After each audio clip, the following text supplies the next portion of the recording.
Hello friends, इस video में हम लोग जो है एनवायरमेंटल बायोलॉजी या फिर इकोलॉजी से कुछ मल्टीपल चॉइस क्वेश्चंस को सॉल्व करेंगे जो कि नीट 2021 में आने वाले एग्जाम में बहुत ही इम्पोर्टेंट रोल प्ले करेगा और जो भी आईएएस पीसीएस या यूपीएससी के एग्जाम देते हैं या टीचर के उनके लिए भी बहुत ही हेल्पफुल रहेगा। तो चलिए स्टार्ट करते हैं। Question number 1, which of the following atmospheric gases constitute green house gases.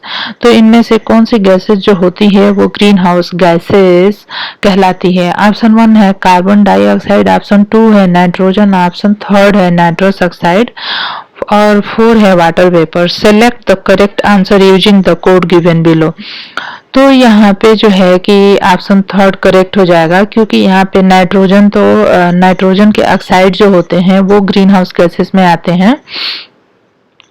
केवल नाइट्रोजन जो गैस होती है वो नहीं आती है। ऐसे तो एटमॉस्फेयर में 78% जो है, हमारा जो एटमॉस्फेयर है, जो एयर है, उसमें 78% नाइट्रोजन होता है और यह जो है ग्रीन हाउस गैस नहीं होता है। लेकिन जो नाइट्रोजन के ऑक्साइड्स होते हैं वो ग्रीन हाउस गैसेस होते हैं। तो इसलिए यहाँ पे हो जाएगा कार्बन डाइऑक्साइड, नाइट्रस ऑक्साइड और वाटर वेपर, ये ग्रीन हाउस गैसेस में आते हैं।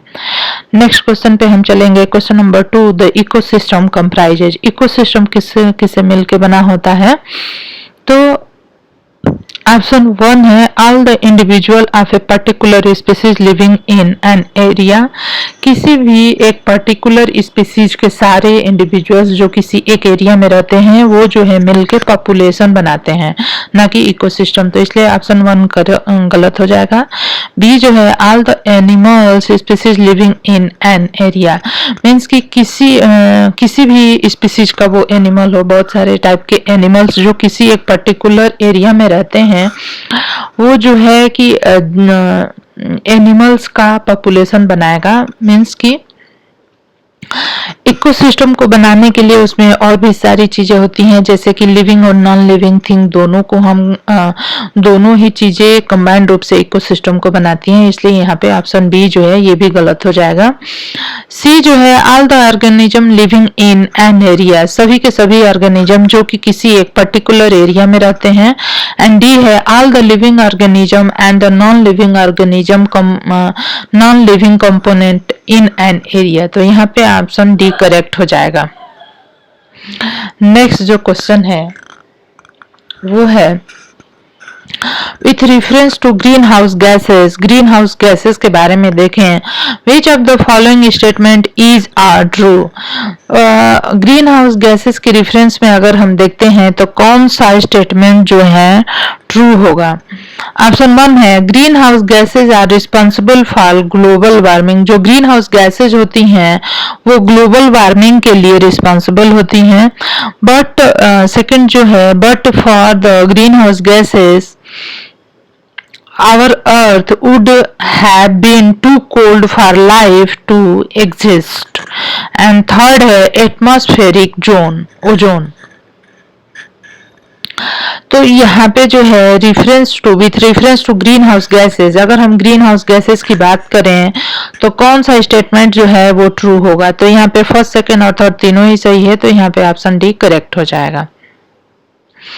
नेक्स्ट जो क्वेश्चन है, क्वेश्चन नंबर 4 है the reference to nature in Charles Darwin theory of evolution by natural selection was to. तो रेफरेंस में The reference to natures in Charles Darwin theory, जो Charles Darwin की थियरी है evolution की by the natural selection, means कि जो Charles Darwin की जो थियरी है नेचुरल सिलेक्शन की, ठीक है, वो जो कि इवोल्यूशन बताती है कि इवोल्यूशन जो है नेचुरल सिलेक्शन के द्वारा होता है। तो यहाँ पे कौन सा स्टेटमेंट सही हो जाएगा। ए है all the living organism around, B है only the animals around, C है the surrounding atmosphere and D है the natural environment including the biotic and abiotic factor. तो जो नेचुरल एनवायरनमेंट होता है उसमें बायोटिक और एबायोटिक दोनों ही फैक्टर इन्वॉल्व होते हैं। नेक्स्ट क्वेश्चन हम देखते हैं। Question number 5, the ecological footprint is a measure of ecological impact of. तो यहाँ पे ऑप्शन 1 हो जाएगा consumption of food, forest product and other resources. Second है डिफॉरेस्टेशन एंड थर्ड है land use for road, building, power plants and garbage dumps. तो यहाँ पे तीनों ही इकोलॉजिकल फुटप्रिंट में the ecological footprint is a measure of ecological impact of. तो जो ecological footprint होते हैं ना, ये मेजर होते हैं इकोलॉजिकल इम्पैक्ट के, किसके? कंजप्शन ऑफ फूड के, फॉरेस्ट प्रोडक्ट के एंड अदर रिसोर्सेज। जो सेकंड है वो है डिफॉरेस्टेशन, जो थर्ड है land use for road, building, power plants and and garbage dams. तो यहाँ पे तीनों ही करेक्ट है, तीनों ही स्टेटमेंट ट्रू है, तो इसलिए यहाँ पे ऑप्शन डी करेक्ट हो जाएगा, 1, 2 and first, second and third. Next जो क्वेश्चन है, क्वेश्चन नंबर 6 है, coal is regarded as the worst environmental pollutant when burnt because its burning release larger amount of। कोल जो है रिगार्ड किया जाता है वर्स्ट इन्वायरमेंटल पॉल्यूटेंट, मीन्स कि ये बहुत ही खराब इन्वायरमेंटल पॉल्यूटेंट है, क्योंकि जब इसको बर्न किया जाता है तो इसकी बर्निंग जो है रिलीज करती है लार्ज अमाउंट ऑफ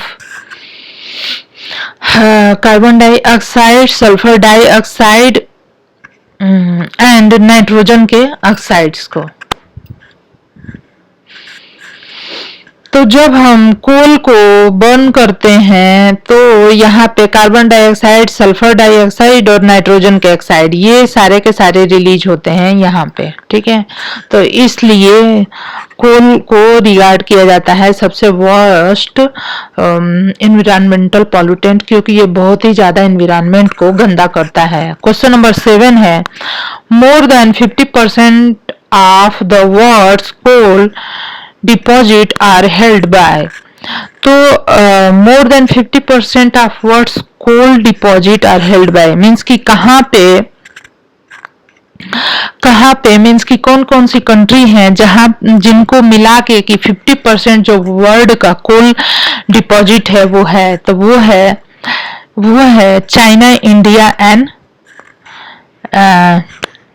इंडिया में तो कम है, यूएसए, रसिया एंड चाइना। तो यहाँ पे ऑप्शन डी करेक्ट हो जाएगा, यूएसए, रसिया एंड चाइना।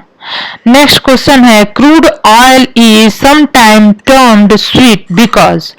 जो क्रूड ऑयल होता है वो कभी कभी स्वीट होता है क्योंकि it is mildly sweet due to low sulphur content. तो यह जो होता है लो सल्फर कंटेंट की वजह से, लो सल्फर कंटेंट की वजह से जो है यह जो होता है स्वीट, माइल्डली स्वीट होता है। नेक्स्ट जो हमारा क्वेश्चन है वो है question number 10। The ultimate source of energy in A hydroelectric power station is. जो हाइड्रो इलेक्ट्रिक पावर स्टेशन होते हैं वहां पे एनर्जी कैसे प्राप्त की जाती है, तो वहां पे जो अल्टीमेट सोर्स होता है एनर्जी का वो सोलर एनर्जी होती है। नेक्स्ट जो क्वेश्चन है, which of the following statement about natural gas are true. Natural gas के बारे में कौन से स्टेटमेंट जो है वो सही है। नेचुरल गैस जो होती है क्लीनेस्ट फॉसिल फ्यूल होती है, और नेचुरल गैस में मीथेन जो होता है मेजर कंपोनेंट होता है नेचुरल गैसेस का। और फोर्थ जो है, natural gas is a product of टिनी plants, ठीक है। तो इसलिए यहाँ पे ऑप्शन डी जो है ये करेक्ट हो जाएगा। हमारा नेक्स्ट क्वेश्चन है, the biosphere is the zone of earth where life is found. जो बायोस्फीयर होता है हमारा, वो अर्थ का हमारा वो जोन होता है जहां पे कि लाइफ पाई जाती है। It includes parts of. तो यहाँ पे क्या क्या होता है, हाइड्रोस्फीयर, लिथोस्फीयर, स्ट्रेटोस्फीयर, ट्रोपोस्फीयर, ठीक है। तो हमारे बायोस्फीयर में जो है हाइड्रोस्फीयर होता है, लिथोस्फीयर होता है और ट्रोपोस्फीयर होता है, ना कि स्ट्रेटोस्फीयर जो है हमारे बायोस्फीयर से बाहर का है। ठीक है, तो यहाँ पे हाइड्रोस्फीयर, लिथोस्फीयर, ट्रोपोस्फीयर आ जाएगा, इसलिए यहाँ पे ऑप्शन डी करेक्ट हो जाएगा।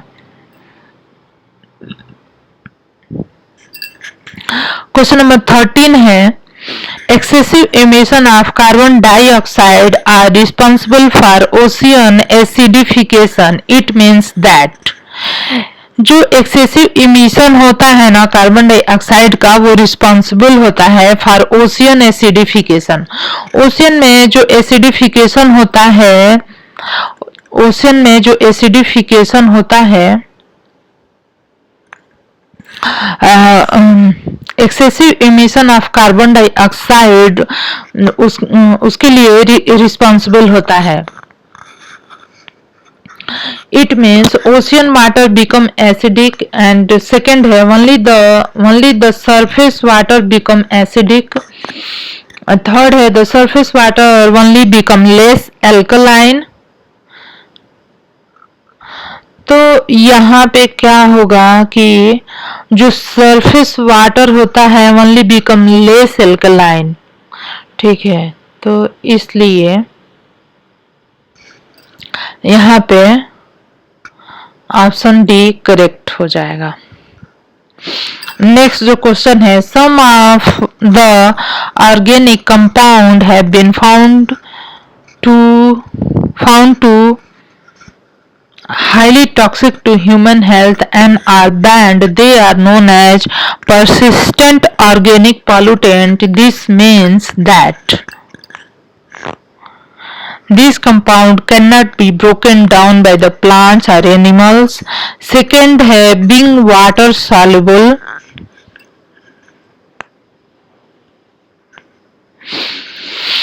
तो यहाँ पे जो है ऑप्शन सी करेक्ट हो जाएगा।